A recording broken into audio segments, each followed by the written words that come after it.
Hello అండి, అందరికీ నమస్కారం. Welcome back to our channel. అందరూ ఎలా ఉన్నారండి? అందరూ బాగానే ఉన్నారనుకుంటున్నా.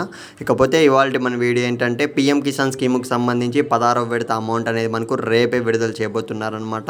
సో రైతులందరికీ ఇది ఒక గుడ్ న్యూస్ అని అయితే చెప్పుకోవచ్చు. ఎందుకంటే ఇప్పటికే చాలా డిలే అయితే చేసేసారనమాట. సో మీరైతే స్క్రీన్ మీద అయితే చూస్తున్నారు కదా, రేపే అకౌంట్లోకి డబ్బులను అయితే మనకు అఫీషియల్గా కేంద్ర ప్రభుత్వం నుంచి అప్డేట్ అయితే రావడం జరిగింది. సో కాకపోతే ఈ విషయం పక్కన పెట్టినట్లయితే, సో ఆల్రెడీ మనకైతే పీఎం కిసాన్ స్కీముకి సంబంధించి సో ఎలిజిబిలిటీ లిస్ట్ అనేది రిలీజ్ చేశారనమాట. సో చాలామంది నేమ్స్ అయితే ఈ ఇయర్ అయితే సో ఈ 16వ విడతకి రాలేదని అయితే వాళ్ళు స్పష్టం చేయడం జరిగింది. సో ఎందుకంటే చాలామంది రైతులు అయితే పీఎం కిసాన్ స్కీమ్కి సంబంధించి సో ఈ 16వ విడతకి సంబంధించి ఈకేవైసీ ప్రాసెస్ అనేది కంప్లీట్ చేసుకోలేదని అప్డేట్ అయితే వచ్చింది. సో ఒక్కసారి మీ ఫుల్ నేమ్ అయితే కింద కామెంట్ అయితే చేయండి, నేను చెక్ చేసి ఒకసారి మీకు రిప్లై అయితే ఇస్తాను. ఇకపోతే వీడియో స్టార్ట్ చేసే ముందు మీరు ఇంకా మన ఛానల్ సబ్స్క్రైబ్ చేసుకోకుంటే ఇలాంటి మరిన్ని ఇంపార్టెంట్ అప్డేట్స్ కోసం ఛానల్ సబ్స్క్రైబ్ అయితే చేసుకొని పెట్టుకోండి.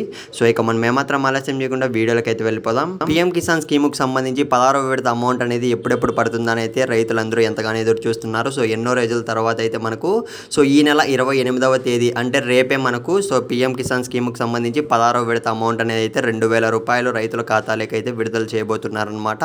సో ఇదైతే మనకు అఫీషియల్గా అప్డేట్ అయితే రావడం అయితే జరిగింది.